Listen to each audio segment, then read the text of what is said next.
మనం ఒక చరిత్రను బాగా అర్థం చేసుకోవాలి. ప్రపంచాన్ని పరిపాలన చేసినటువంటి సామ్రాజ్యాలు ఉన్నాయి. ఒక్కసారి హ్యూమన్ హిస్టరీని ఒక్కసారి మనం అలా తెలిస్తే కనుక ఈ మానవ చరిత్రను చాలా సామ్రాజ్యాలు వారు పరిపాలన చేశారు. ప్రపంచ సామ్రాజ్యాలు మనకు తెలుసు. అందులో బాబిలోనియన్ అనేటువంటి ఒక సామ్రాజ్యం, బబులోను సామ్రాజ్యం అని పిలిచారు. బంగారు సామ్రాజ్యం, బంగారు యుగం అని కూడా పిలిచారు. ఆ బబులోను సామ్రాజ్యాన్ని ప్రారంభించినటువంటి వాడు నెబుకద్నెజర్.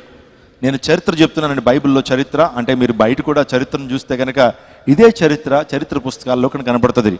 నెబుకద్నెజర్ అనేటువంటి ఒక గొప్ప సామ్రాజ్యపు అధినేత బబులోను సామ్రాజ్యాన్ని అతడు ప్రారంభించాడు. ఆ తర్వాత ఈజిప్షియన్ ఎంపైర్, ఐగుప్తు సామ్రాజ్యం కూడా ప్రపంచాన్ని ఏలుబడి చేసింది. ఆ తర్వాత మాదియా పారసీకులు, మాడియా పర్షియన్స్ మనకు తెలుసు కదండి.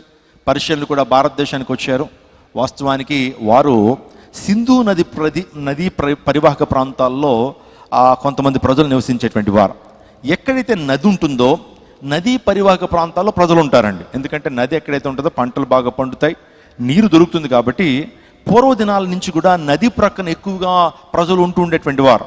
పర్షియన్స్ మన దేశాన్ని ఆక్రమించడానికి, మన దేశాన్ని పరిపాలన చేయడానికి వచ్చినప్పుడు సింధు నది అనేటువంటి ప్రాంతంలో, ఇండస్ వ్యాలీ సివిలైజేషన్ అంటారు, ఆ సింధు నది పరివాహక ప్రాంతాల్లో కొంతమంది ప్రజలు నివసిస్తున్నారు. అందుని బట్టి ఈ యొక్క భారతదేశంలో సింధు నది పరివాహక ప్రాంతాల్లో నివసిస్తున్నటువంటి వారిని సింధువులు అని పిలిచారు. ఏమని పిలిచారు? సింధువులు. వారికి పెట్టిన పేరు సింధు నది పరివాహక ప్రాంతాల్లో నివసించేటువంటి వారు కాబట్టి సింధువులు అన్నారు. వాస్తవానికి వారి యొక్క ఆల్ఫాబెట్లో, పర్షియన్ లాంగ్వేజ్లో ఒక అక్షరమాలలో ఏమి లేదంటే హెచ్ లేదండి. చూడండి, ఒక లాంగ్వేజ్ వచ్చేటప్పటికి ఆల్ఫాబెట్స్ ఇంగ్లీష్కి వచ్చేటప్పటికి ఎంత అయిపోయింది? 26 అయిపోయింది. మరి తెలుగుకి ఎంత ఉన్నాయి అంటే మీరు ఆలోచించండి. ఇంగ్లీష్లో చాలా తెలుగు ఆల్ఫాబెట్స్ కనపడట్లేదు. ఇలా చెప్పుకుంటూ పోతే చాలా భాషలకి 18 ఆల్ఫాబెట్సే ఉన్నాయి. కొన్ని లాంగ్వేజెస్కి 20 ఆల్ఫాబెట్సే ఉన్నాయి. ఇలా చెప్పుకుంటూ పోతే కొన్ని భాష దగ్గరికి వచ్చేటప్పటికి కొన్ని అక్షరాలు లేవు. అందుని బట్టి వారికి ఇన్స్టెంట్గా దానికి బదులుగా మరొకటి ఉపయోగించడం మొదలు పెడతారు. అందుని బట్టి పర్షియన్స్ ఏం చేశారంటే ఎస్కి బదులుగా వారు హెచ్ను వాడారు. ఏం వాడారు? ఎస్కి బదులుగా సింధువులు అని పిలవాల్సినటువంటి వారు హిందువులు అని పిలిచారు. అర్థమైందండి మీకు?